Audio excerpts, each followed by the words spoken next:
성서 마테오의 복음서 17장 24절부터 27절까지의 내용을 구글 노트북 LM AI에게 양심 분석을 시켰다. 질문. 그들이 가파르나움에 이르렀을 때에 성전세를 받으러 다니는 사람들이 베드로에게 와서 당신네 선생님은 성전세를 바칩니까?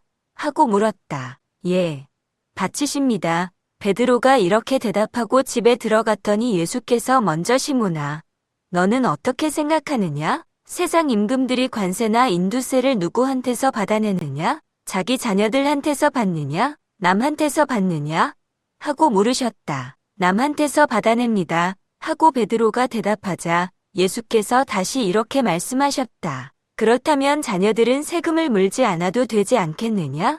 그러나 우리가 그들의 비위를 건드릴 것은 없으니 이렇게 하여라. 바다에 가서 낚시를 던져 맨 먼저 낚인 고기를 잡아 입을 열어보아라. 그 속에 한 스타테르짜리 은전이 들어있을 터이니 그것을 꺼내서 내 목과 내 몫으로 갖다 내어라. 위에 예수님이 말씀하신 것을 양심의 원리로 분석해줘. 답변. 주어진 상황에서 예수님의 말씀을 양심의 원리로 분석하면 다음과 같습니다. 예수님의 말씀과 행동은 양심 6개, 원리인 깨어있음, 성실, 예절, 지혜, 사랑, 정의가 복합적으로 작용하여 구현된 것으로 볼 수 있습니다. 1. 깨어있음. 예수님은 성전세 질문에 대해 즉각적으로 답변하시며 질문의 본질인 세상 임금들이 누구에게 세금을 받는지를 꿰뚫어 보셨습니다. 이는 외부 자극인 질문에 흔들리지 않고 고요하고 자명한 양심에 접속하여 평정심을 유지하셨다는 것을 보여줍니다.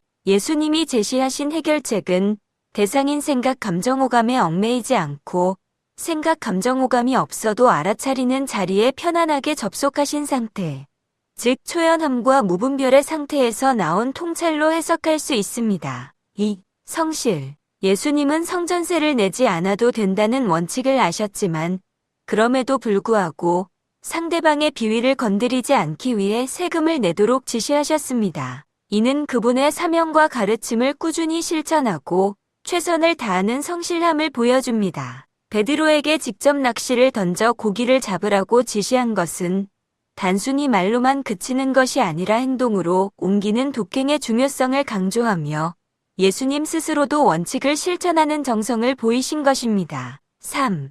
예절. 자신들이 세금을 내지 않아도 되는 자녀의 신분임을 명확히 인지하시면서도 우리가 그들의 비위를 건드릴 것은 없으니라고 말씀하신 것은 상황을 수용하고 상황의 적절한 표현을 통해 주위 사람들과의 조화를 깨지 않으려는 깊은 예절의식을 보여줍니다. 이는 아무리 옳은 원칙이라도 표현이 상황에 적절하지 않으면 설득력을 잃는다는 예절의 핵심과 부합하며 겸손함을 통해 불필요한 마찰을 피하셨습니다. 4. 지혜. 예수님은 세상 임금들이 관세나 인두세를 누구한테서 받아내느냐? 자기 자녀들한테서 받느냐? 남한테서 받느냐?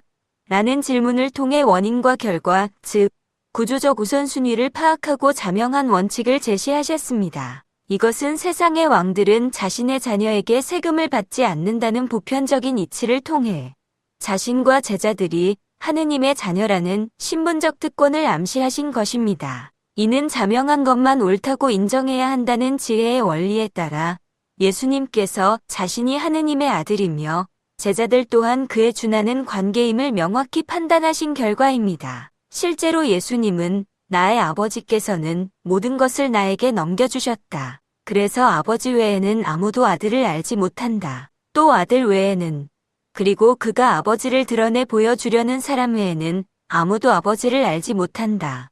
라고 말씀하시며 자신의 특별한 신적 관계를 드러내셨습니다. 따라서 지혜의 관점에서 하느님을 왕으로 본다면 그 왕의 자녀인 예수님과 제자들은 원칙적으로는 성전세 납부 의무가 없다고 판단하신 것입니다. 하지만 자녀는 세금을 내지 않아도 된다는 명확한 판단을 내리면서도 동시에 비위를 건드릴 것은 없으니라고 덧붙여 사회적 맥락을 고려한 최선의 선택을 하셨습니다. 이는 선악의 분별을 넘어서는 높은 차원의 분별지를 보여주는 것입니다. 개인의 욕심이나 편견 없이 나와 상대방 모두에게 이로운 것, 즉 윈윈 관계를 추구하는 자명한 판단을 내리셨습니다. 5. 사랑. 우리가 그들의 비위를 건드릴 것은 없으니라는 말씀은 상대방을 배려하고 그들의 입장을 공감하는 마음, 즉 측은지심의 발현으로 볼 수 있습니다. 이러한 결정은 불필요한 갈등을 피하고 주위 사람들과 소통하며